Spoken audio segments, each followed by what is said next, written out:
Okay. Woo! Coffee hour. Here we go. Good start, everybody. How we doing? Susan was just about to tell us about her perfect doctor's appointment. 110 over 80. Your blood pressure? That's Yeah, that's very good. Was yeah. was it not so good before? No, I get low, borderline low or normal, usually. I Okay. get a form of anemia, so I get very weak, Okay. so that's good that it's there. And I've been doing that water thing, and believe me, I think it's helping me. Big, Which water thing? our body's made up of 60% water. So when you wake up in the morning, first thing, you drink 2 to 3 bottles of room temperature to hot water, and then you wait 30 minutes before you exercise, eat, or drink a coffee. And I feel a lot better because Good. it brain fill up. Usually when you drink Yeah. water, it only fills your body. That's a good way to think about it. You can fill up your brain. Yeah, your Well, brain is mostly water too. Water and fat. yeah, water and fat. Another way to think about it is water is a conductor of electricity. Right. So your brain runs on like neuroactivation, which is like electrical impulses. So if you're dehydrated, those electrical impulses don't work so well, right? So Well, it's like misfiring all the time when you're dehydrated, even just a little bit. the vagus nerve, working on that and my drills and assessments, it's really doing something, you know, Good. brain surgery. So this really means something, that Yeah. Good. Kathy's note taker is here. Oh, and Kathy. That's wonderful, Susan. Congratulations. So tell me what your top drills are. Hi, Kathy. well, I really want to work on my eyes because I was born that way. So I like to do the um with the head to the side, but sometimes I feel off, you Yeah. know, I had to like make sure I use the cane that day, you know what I mean, more. Okay. But Good. it's the one I don't like is the feet. For some reason, then I have feet problems at night. At night. Okay. Right. Um, so you're the third person that has popped up in the last few days that's made me think of um peripheral nerve mechanics. So it's on my list of things to do this weekend is to film all the peripheral nerve mechanics drills. So they're like nerve flossing. Have you ever heard of that before? Nerve flossing? I've heard of it, yes. Okay. So that's like the common language that you hear in physical therapy or in other traditional kind of methods. But anyway, it's all about making the nerves move better through the tissues. And a lot of times when you have some of those feet pains, it can be a nerve issue. It's getting stuck or it's a little sticky in between the joints. So we want to loosen that up. And you're the third person that's made me think of that this week. So that means that I probably should do that this week. So I'm going to do that.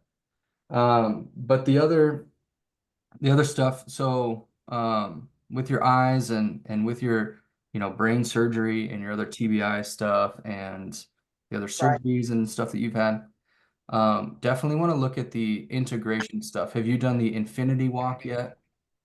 Yes, I've done the infinity walk. Good. And I do pretty good on that. I Good. did have a jack up, like it seemed like a cold, and then I did the limbic, and believe me, it let everything go. Amazing. When that a lot more, I have allergies, let's face it, I'm a whole head of inflammation over here. My whole Yeah. body inflammation, God's sake. So I'm trying to work on it. Good. Keep it up. Keep it up. Sounds like you're getting some good results already. So just keep Yeah. moving forward. That's great. Very nice. Joe, what's up, dude? What's new with you? I don't know. Cool. So, that conversation that we were having last week, Wednesday, I was like, we should talk about that in a coffee hour. And I it was already like, forgot. you I already forgot. immediately forgot. What were we talking about? Um, Kathy, do you remember what that comment that was made in the thread about? Was it something to do with the movement and threat in the insular system? And In the mentorship call? yeah, And that would have been M6 mentorship with yep. Kathy. And we were talking about breathing, right? We were talking about gas exchange, Yeah, carbon and then somebody in the dioxide. thread brought up a side comment, and you were like, "That's a great analogy. I've never thought of it that way." Hmm. But I Hmm. wasn't really quite catching on to what was like. I got it, but I didn't get it. Okay. You Well, remember now? we have the pieces. Let us let it go into the ether and it will come back. All right, cool. One of That's what us I was. That's will what I have was thinking of today. inspiration. Yeah, it'll come back to us. I do remember what you're talking about. I remember Concept. the chat. I remember you saying that. I just don't remember exactly what we were talking about. Um,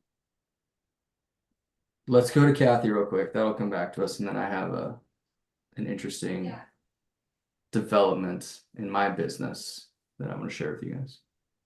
What's up, Kathy? How are you? I'm good. I was gonna go back through my transcript and see if I found the word analogy from the last class.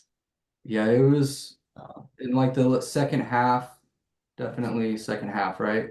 And we were talking about it was in the chat. I don't think it was mentioned on video. Not on video, and Wouldn't definitely in the chat. Yeah, it wouldn't be in the transcript. Do you save the chats too? Hang on. Um, no, this isn't the chat.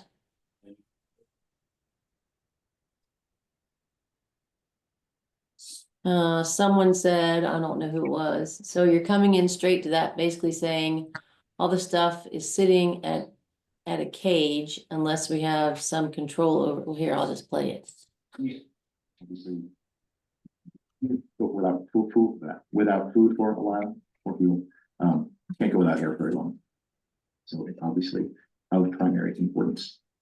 So as we go forward, what are we focusing on? So this address this from like a practitioner standpoint. Like what are we focusing on? So All right, I'm trying to make it we covered basically from the slower. Yeah, but it Yeah, wasn't. I don't know. It wasn't discussed. And Andrew didn't discuss it. It was just discussed in the chat. Yeah, I was just hoping if someone said, if that's a good analogy, that at least that would come up there and maybe somebody would mention it, but oh well. Okay. That's right. It'll come back to it. Yeah. Well, so my question was about that workout program. And I was like, I have no idea what tempo 3210 means. And even when I read it, I'm like, I have no idea what that means. In the legend, did you look in the legend Yeah, above? I'm looking at the legend. I was like, the legend needs a legend for me at this point. Okay. So what does Okay. at means each side? So Yeah. like, Yep. okay, Here, let me just pull it up and I'll just explain it to okay. you real quick. Um, I don't know all this gym language. Yeah, it's Last a guy. time, last time I was really in a gym was, when I was a swimmer in high school 40 years ago. A awesome. lot have changed since then. True. Okay. Can we all see that? Uh-huh. Okay.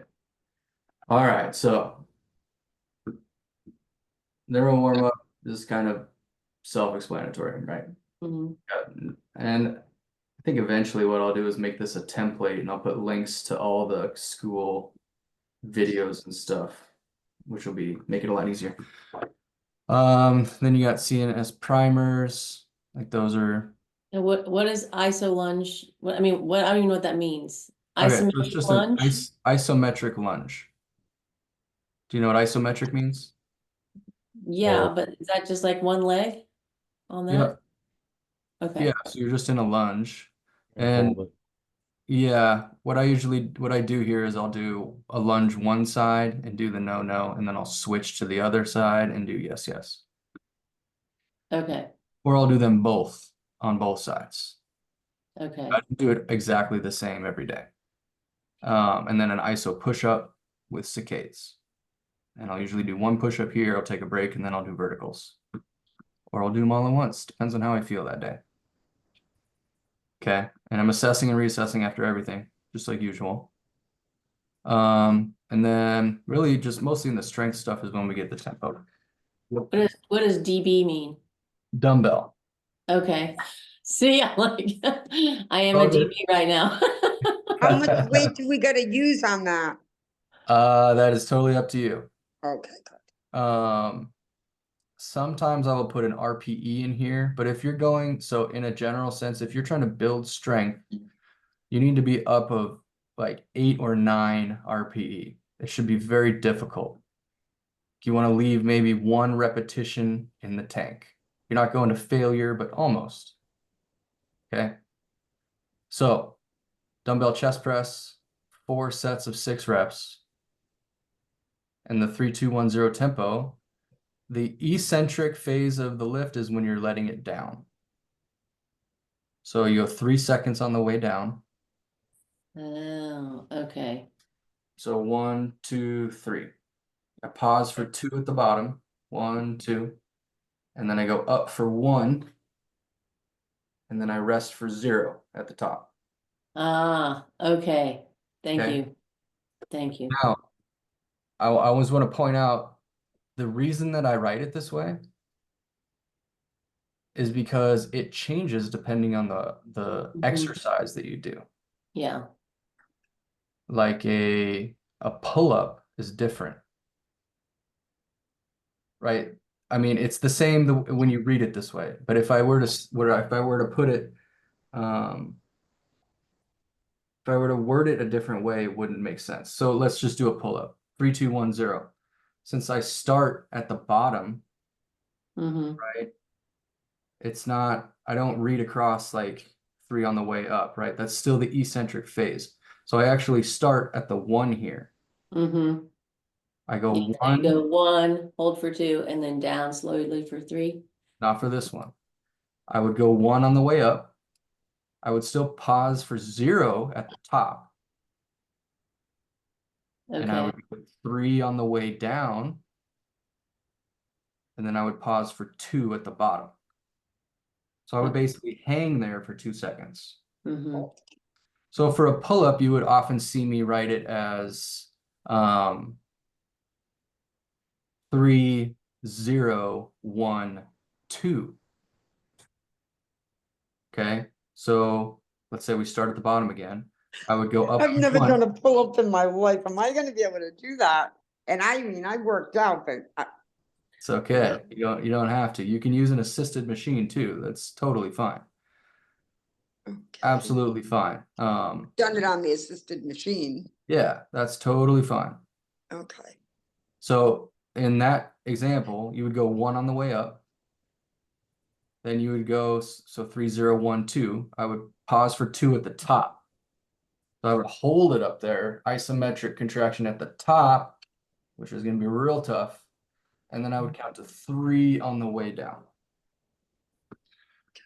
So in a general sense, when we're doing tempo stuff, we tend to bias the eccentric part of the exercise.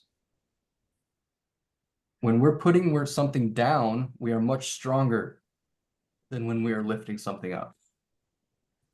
When the muscle is lengthening, we have more control, more strength. It's safer, we can build more strength, more control. So we can lift less weight and still build more strength. That's why tempo training is really powerful. We don't always do that. Like when I am doing, let's see, when I'm doing power training, I'm not doing tempo. My tempo is actually in the in the legs one. We're doing more power stuff. So in this trap bar deadlift, 3 sets of 6 repetitions, I go 3 seconds on the way down, no pause at the bottom. The X means explosive. Hmm. So less than 1 second. I'm going up as fast as I can. In this one, I want speed. Okay. Still going slow on the way down. Control, control, control. Boom, explode up. Okay. Yeah. Does that make sense for the tempo? Mm-hmm. Okay. At means each side. So if there's unilateral stuff,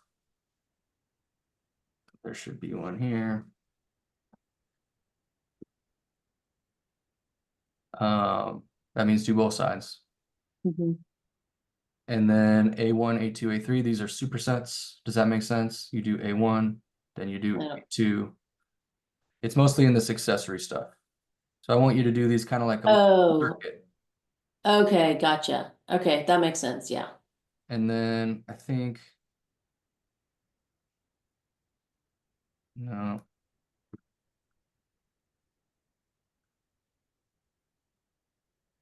No, I know I had like one of these workouts that had like A's and B's. To give you an example, here we go. So you do A1, A2, A3, you go back, do A1, A2, A3 for 3 rounds, Mhm. and then you go to B1, B2. That's the second superset.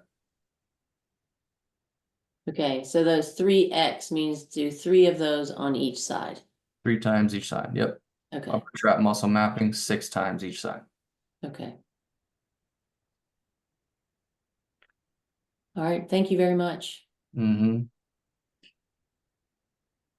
Wow. This should actually look like this. So you guys know, like this is just my workout program that I threw together for myself. And I'm just like, I wonder if anybody else wants this, right? So there's some mistakes in it, and it's gonna grow too. So as I edit it and make it better, I'll send you a new link if you want it, to the updated one. I'm gonna put links to videos that'll all kind of link back to the school community where all the videos are. Because I realized some of this stuff, like, Yeah, I don't know what a gorilla row is. I mean, no. yeah, some of that stuff, exercises are just kind of, they're just made up, right? And people, this is one of the first papers I read in my grad school program was about the lexicon and nomenclature of fitness and exercises and how it's just madness. People just make stuff up. Like, what is a gorilla row? What does that even mean? That means nothing. Unless you think about how a gorilla would stand over 2 kettlebells and row. Well, yeah, Joe's like rowing a boat. Mm-hmm. If I was a gorilla, how would I row a boat? Yeah, see, it doesn't make sense. But if you think a gorilla stands like this, if a gorilla was holding 2 kettlebells, then okay, that makes sense. They would do like this. That's how we got the name gorilla row. Okay. It's totally arbitrary. Like it means nothing. The paper was trying to make an argument for coming up with a specific lexicon and method for naming exercises, but it was too much. Like it was the position, the equipment, the plane of motion, and it was just like, it ended up being like uh, a Mexican's like last name, like Ricardo Rodriguez Gutierrez, like, how they just keep adding names. All right. I have a friend that has like 6 last names. I'm like, this seems like excessive. Pick one. So long story short, it never got adopted. So that means that you're just gonna have to, deal with people just making up exercises and calling it whatever they want. Okay. But what I would like to do, when I find the time is have videos or at least link to videos for all that kind of stuff in there. And to be honest, like Susan, you're probably not going to do this workout. Like You'd be surprised. Once I some of the stop, exercises are probably not part of your rehab quite yet, right, right? Like you definitely want to talk to your doctor, Right. maybe show them and see what they say about it. But it's definitely more of an intermediate program. I'll say that. It's not exactly a beginner program. right. But part of what I would like to do is at least make a basic beginner program. I actually have some that I can just upload into the community, that are very simple, and you can just, you know, you can go through those and try them out and see where you're at least to start. But yeah, so part of the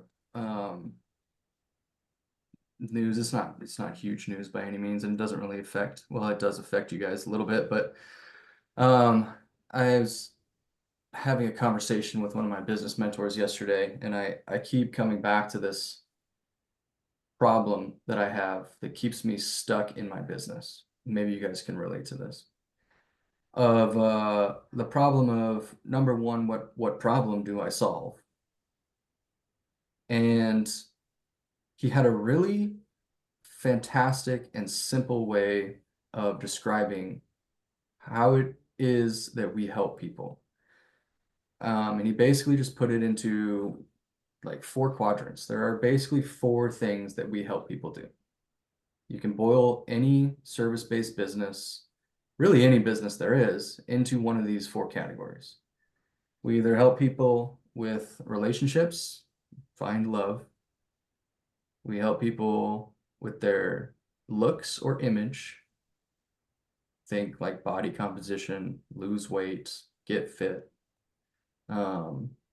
Maybe even some kind of some mindset coaching stuff might fit in here. We help people make money, or we get them out of pain. That's it. There's 4 things. Others will tell you there's 3 things: health, wealth, and relationships. I like the 4 because I like to get people out of pain.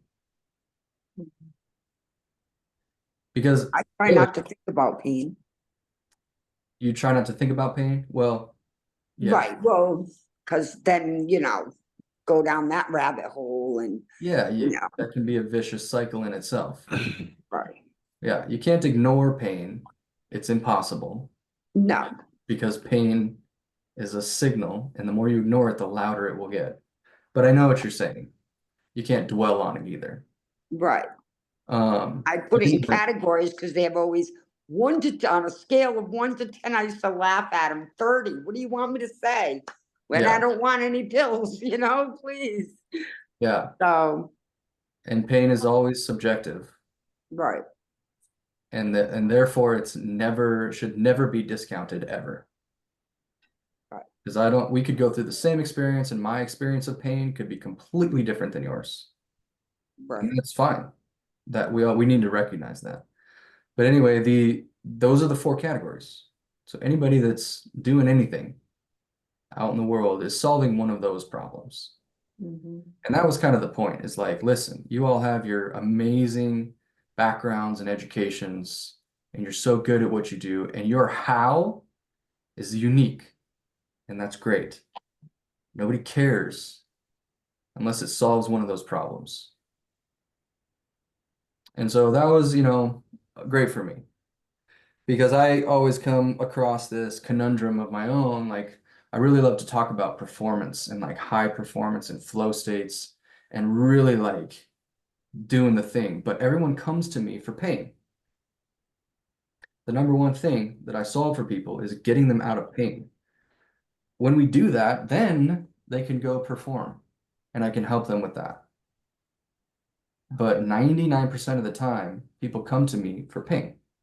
Okay, cool. Got that out of the way. The next problem that always comes after that is, who am I helping? And I struggle with this so much. partly because, and this is personal to me, because I am, I don't know if you guys know what the Enneagram is. Anybody? Yeah. Yeah, yeah, okay. So I am an Enneagram 3, which is the performer. And part of what that means is that I tend to be a chameleon. And I've always been the type of person that could talk to anybody. And I can like meet you on your level. I'm quite empathic in those ways. And um I can morph myself and put on the mask for whatever situation I'm in. And I've done this my whole life. Like, I don't really know any different. And I'm very good at it. Like, when I'm with my friends, I am a different person than I am when I'm with my grandmother. And I'm a different person when I'm with my coaches. And and positive or negative, it's got both qualities, right? On the con side of that is that I don't have a very solid identity. Like in some ways, I don't know who I am at all. I don't even know who the authentic Brandon is. Like I've been on quite a journey trying to search for that person. So no, I know that about myself. And that spills into my business on who it is that I want to talk to. Because I don't know if you guys have experienced this, but a lot of times, like as we're growing a business, we're talking to a lot of times it's a past version of ourselves. Mhm. They say like that's who you should be. You don't have to, but a lot of times that's who we want to coach. Mhm. So I'm like, okay, yeah, that's great. I'll coach a past version of myself. But I don't know who that person is, right? I know some of the qualities and some of the struggles that that person had. But this is a problem that I tend to come up with against. Like I want to talk to that person. Okay, well, he was an athlete and he was in a lot of pain. He was also an entrepreneur and a grinding, busting his butt all the time business person. He was also a musician. He's also this, he's also this, he's also this. So who the heck am I talking to? So I'm trying to talk to everybody and therefore talking to nobody.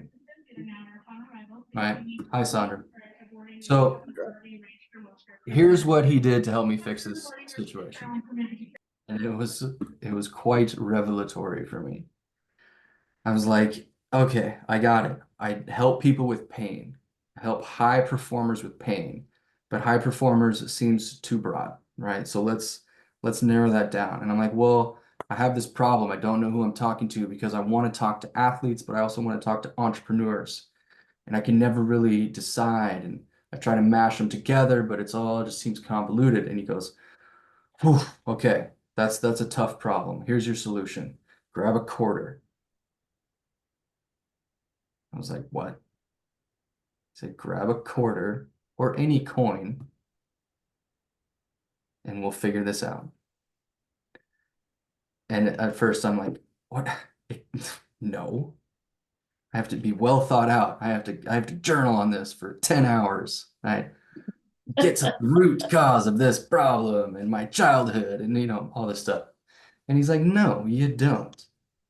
Because here's what's gonna happen. And he actually didn't explain it, but um, he's like, just pick a side.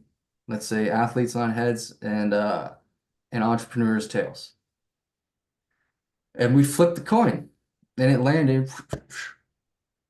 And here's the thing, it didn't matter where it landed.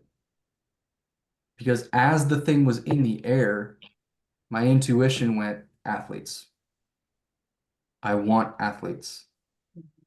And it landed on athletes, but it wouldn't have mattered. I would have picked athletes anyway. And that was the key. It's like all this, forgive the term, but mental masturbation out there. The journaling and the frameworks and the going deep inside your soul and all this stuff. It's helpful, but really it was like I just needed to get out of the way and let it come out and trust it. And at the end of the day, what he then explained to me afterward, he's like, listen, Like this is just a doorway. This is just one piece of what you do that you're gonna stand your ground on this thing. And then you're gonna start to attract those people, which is what you want. We just figured that out. But then you're going to start to attract much more than just those people, and it will grow. And you can pivot at any time you want, but you need to have something to hang your hat on and stop trying to be everything to everyone. So what that means for this community is that I help athletes get out of pain. That's it. So that's where the shift is going to go for my marketing. I might change the name, I might change some of the branding, stuff like that. But none of the other stuff's going to go away. Those are just like next steps in the process. And if you are not an athlete, then I will not kick you out of the community. And here's the real key is that if you think you're not an athlete, you should probably think again because we're all athletes. And I don't care if you're a professional football player, or golfer, or a CrossFit Games athlete, or a like #1 chair in the London Symphony Orchestra. I don't care if you're any of those, or if you are Joe Schmo that is an IT professional, that really just kind of wants to not fall over when he like gets out of his chair and wants to take up pickleball. We're all athletes. You're an athlete because when you step out of your house and go around in the world, you're playing the sport of life.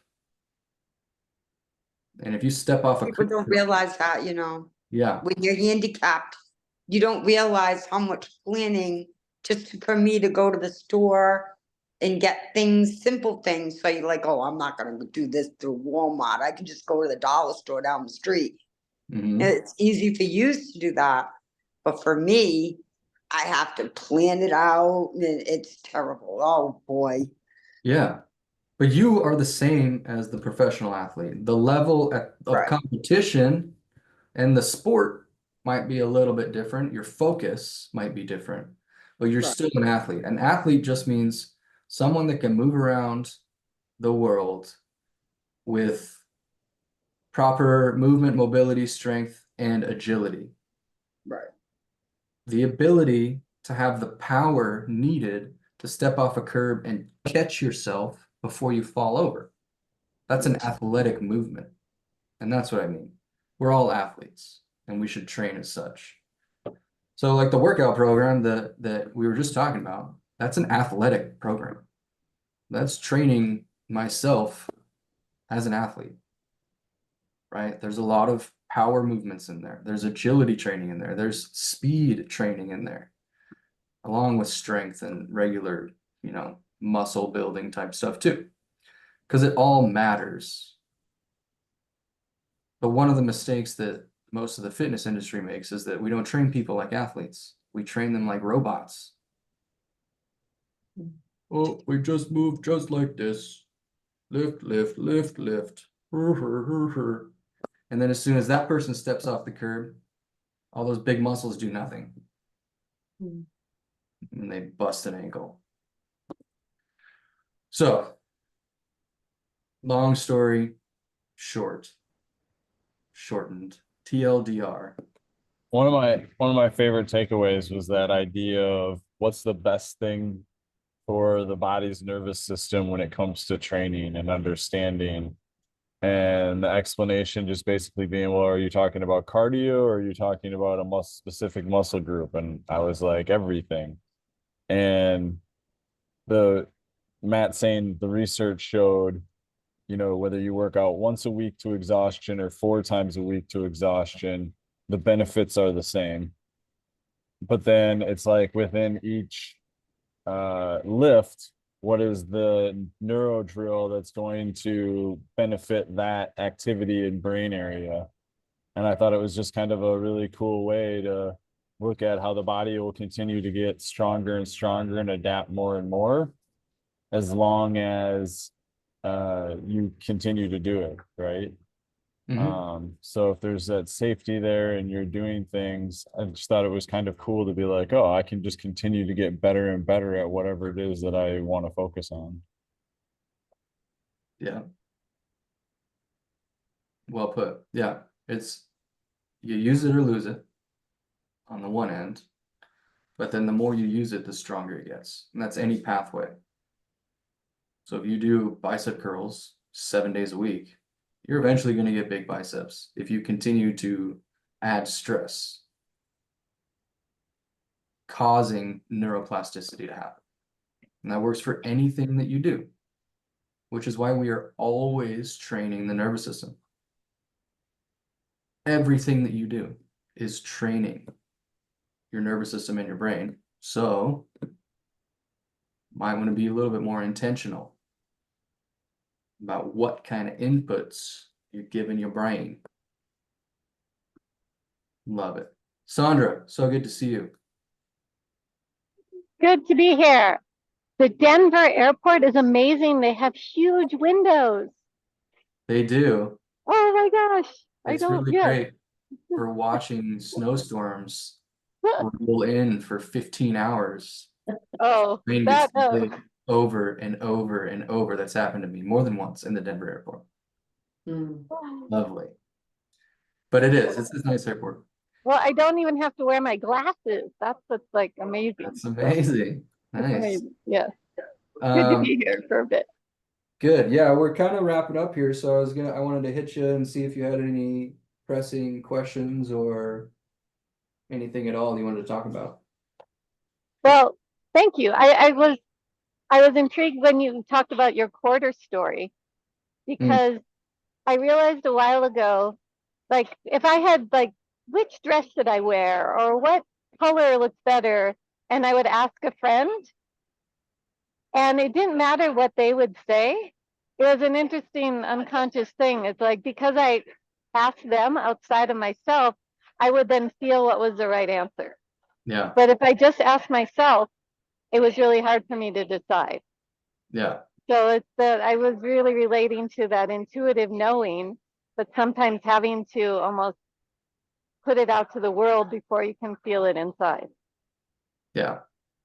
Yeah. That was such a cool moment because I have spent so long like mulling this over and going back and forth, pros, cons. Oh, but I love this group of people. I really want to work with this group of people. I can do a lot here, It's just craziness. And again, just to reiterate, at the end of the day, it's just one door. It's just one offer, that I'm putting out to the world at the moment. And as things grow, like a number of the clients that I have had that I've worked one-on-one with, identify as more than just athletes. Most of them are also entrepreneurs, which is what I've been trying to figure out how to talk to. Is how do I talk to both at the same time? It's like, you don't. A lot of them still identify with both, or they don't. It doesn't matter. If they identify with athletes, they're going to come into a community of other athletes.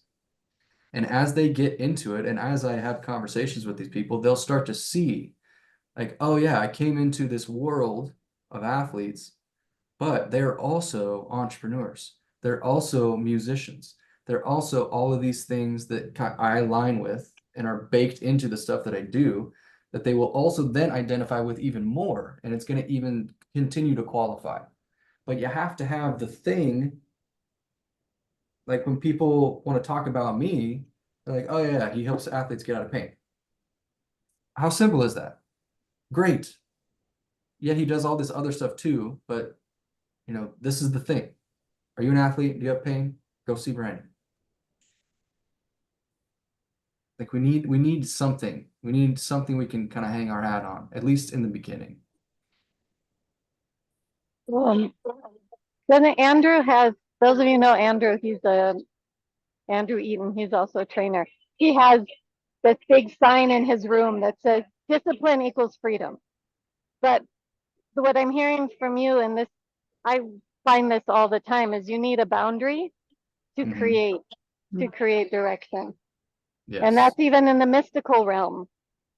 Mm. Like, I'll just share, in Jewish tradition, there's different emanations of God, and on the most base level, there's the loving kindness and flow on one side, and there's a strength. I try to live my life this way. There's a strength, boundary, discipline, and we try to find the balance. And too much Mm. of one or the other just doesn't work. But we need that guidance to create the flow, as you talk Yeah. about, right? And Yeah. that's what you say all the time too. So Yeah. that's great that you found this. Yeah, you just made me think also of the example of a river, right? Without the boundaries of the river, we don't get flow. We just get like a puddle, just kind of like seeps out and then like seeps into the ground and dissipates. But you need the boundaries to create the flow of the river. And another way to say that is like we need constraints. With constraints, we get creativity, right? With constraints, then we can really hone in on something and focus in on it instead of being scattered. So that's a great way to put it. Okay, everybody, this was great. I got a lot of off my chest. But thank you all for your input, Susan. Great job with your drills and amazing doctor's appointment. Sandra, thanks for showing up and adding that little nugget at the end. Kathy, I hope that workout, test some things out, see how they feel. Use it as a template.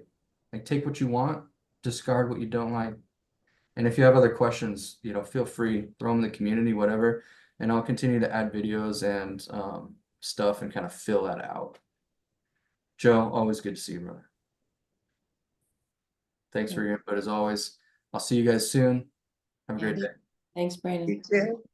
Bye. Bye. Bye.